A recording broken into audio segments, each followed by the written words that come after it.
She's a businesswoman in Bloemfontein in the Free State, and it's a department that actually works with small businesses. She's our client, so it was easy for us to actually got notification as the stakeholders, one of our stakeholders, that indeed her daughter is missing. And to see that was devastating because we were not anticipating that to happen.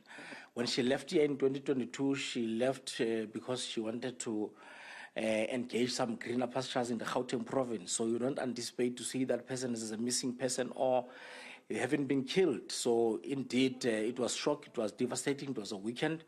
We had the hopes that indeed she will be found, but unfortunately it was not. So indeed, that disturbed us a lot. In contact, and I know that the leadership of the department is in contact. I have not been in contact. I've taken a decision to allow her that particular space because of the difficulty that she's confronted with right now.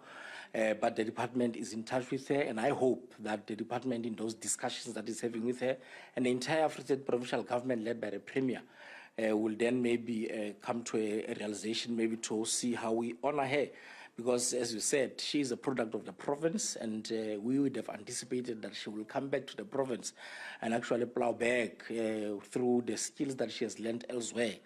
She was studying, currently pursuing her further studies. We had thought that maybe at some point she'll come back and actually contribute in the province. So it's unfortunate that those with evil hearts and evil intentions have actually curtailed that particular ambition.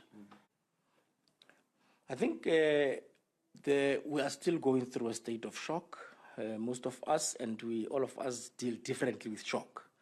Some of the people would then be able to speak out, but as you say, it's a very somber environment. Many of Hello Mzansi, welcome to Mkosasa Mzansi. If today is your first time visiting this channel, please do the right thing and click the subscribe button, and also don't forget to smash the like button. People are still continuing ngokufuna justice for Olorato Mongale, who was found dead Monday ngemva kokuthi ahamba lanzwe ngibhodi lungadiwa baya ku-dates. They met at the mall by exchange ama-number, and then decided ukuthi baphume baye ku-dates.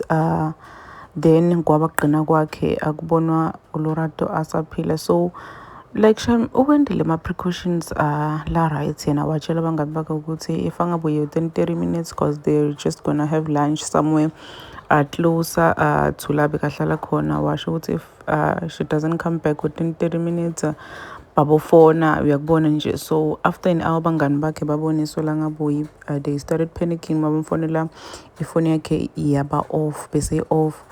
That's when they knew ukuthi something was wrong. La tholakale khona gcina locate ifoni yakhe tholakala khona sashonile. Her body was bruised.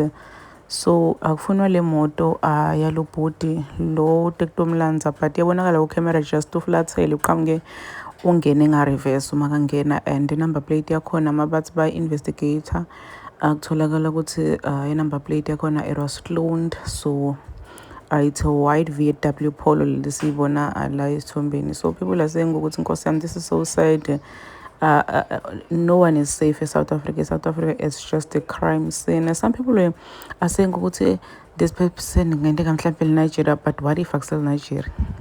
Some are saying ukuthi kusho ukuthi uyi-serial killer because umbulala njani umuntu. Like it doesn't make sense ukuthi okay, you guys are going on a date, but so tholakala umbulele. Like what really happened? So people are saying ukuthi bafuna justice for the girl. Please do comment what you think below down in the comment section. I'm signing out. Goodbye.